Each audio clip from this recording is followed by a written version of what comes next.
السلام علیکم خوفستان کے تمام ناظرین کو، دیکھنے والوں کو۔ امید کرتے ہیں کہ آپ سب لوگ خیریت سے ہوں گے۔ یہ کہانی ایک جہلم کے پرانے گاؤں کی ہے۔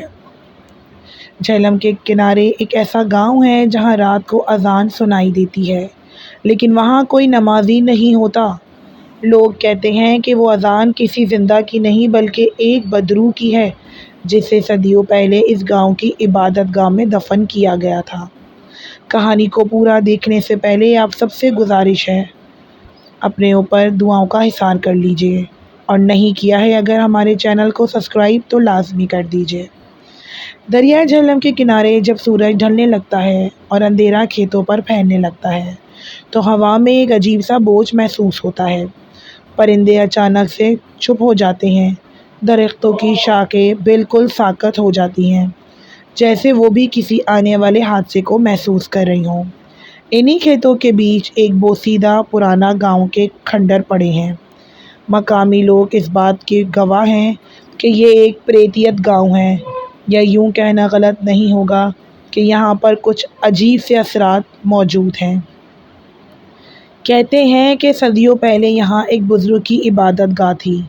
وہ بزرگ ہر وقت عبادت میں مشغول رہتے تھے، مگر کوئی دشمنوں نے ان پر جادو ٹونے اور عجیب و غریب الزامات لگا کر انہیں بے دردی سے قتل کر دیا۔ اس کے بعد سے گاؤں میں نہ تو سکون رہا اور نہ رات کو۔ لوگ یہاں سے ہجرت کر گئے، کافی لوگوں نے اپنی زمینیں بیچ دیں، مگر ہر رات وہاں اذان کی آواز اب بھی گونجتی ہے۔ اب ہمیں جو واقعہ بھیجا ہے وہ ریحان نے بھیجا ہے۔ ریحان لاہور یونیورسٹی کا طالب علم ہے۔ اسے یہ قصے کہانی پر ریسرچ وہ ایسے کرتا رہتا ہے۔ اس نے کئی کتابوں میں پریتیت عبادت گاہوں کا ذکر پڑھا تھا۔ جب اس نے سنا کہ وہاں آج بھی رات کو اذان سنائی دیتی ہے جہلم کے اس گاؤں میں، تو اس نے دل میں یہ ٹھان لی کہ اس نے اپنے دوستوں حیدر اور علی کے ساتھ میں یہاں جاؤں گا، اور فیصلہ کیا کہ وہ اس گاؤں کا راز کھول کر ہی دم لے گا۔ پھر کیا تھا، اس نے بھی ارادہ کیا اور اپنے دوستوں کو جمع کیا۔ رات کے وقت وہ تینوں جیپ پر جہلم کے قریب پہنچے۔ جوں جوں وہ گاؤں کی طرف بڑھتے گئے، فضا عجیب سی ہوتی گئی۔ درختوں کی شاخیں ایسے لگا جیسے انہیں گھور رہی ہوں۔ حیدر نے کہا، ریحان یہ جگہ مجھے بالکل پسند نہیں ہے، لگتا ہے جیسے ہر طرف کوئی ہمیں دیکھ رہا ہے یا کوئی خاموشی سے گھور رہا ہے۔ ریحان نے مسکرا کر جواب دیا، یہی تو اصل تحقیق ہے، ڈرو مت، بس نوٹس ہر چیز کا لیتے رہو۔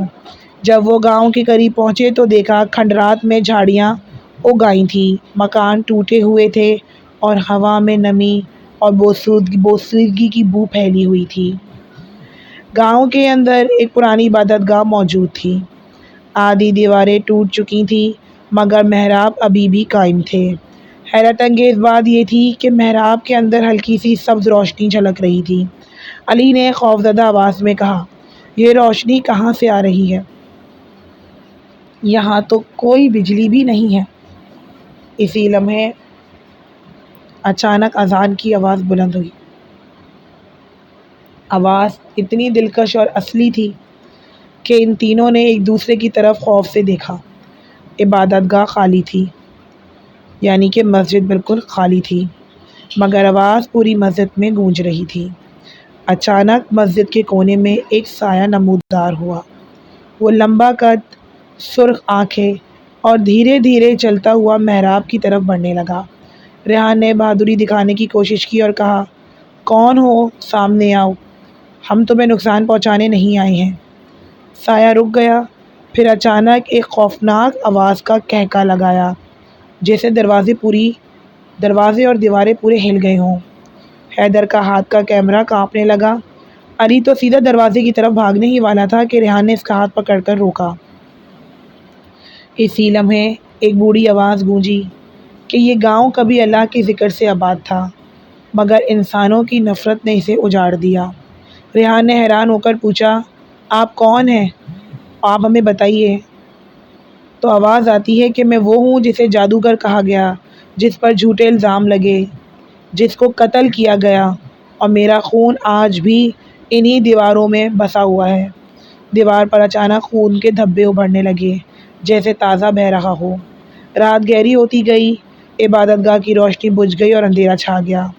ریحان نے قرآن کی آیت آواز میں بلند کیا، آیت الکرسی پڑھنا شروع کیا۔ جیسے ہی آیت الکرسی پڑھتا جاتا، وہ بزرگ ایک دم سے غائب ہو جاتے اور اچانک سے زمین ہلکے ہلکے سے لرزنے لگتی، جیسے کہ وہاں پر کوئی زلزلہ آیا ہو۔ وہ تینوں باہر بھاگ گئے، مگر جیسے ہی باہر نکلے تو دیکھا کہ گاؤں کے ہر کھنڈر کی کھڑکی میں سرخ آنکھیں جیسے دھبے موجود تھے۔ تینوں دوست جیپ کی طرف بھاگتے ہیں۔ بھاگتے ہوئے حیدر کے ہاتھ سے کیمرہ گر جاتا ہے۔ اس نے واپس جانے کی ہمت نہیں کی۔ وہ تینوں گاڑی میں بیٹھے اور تیزی سے وہاں سے نکل گئے۔ راستے میں کسی نے کسی سے بات نہیں کی، سب کی سانسیں پھولی ہوئی تھیں۔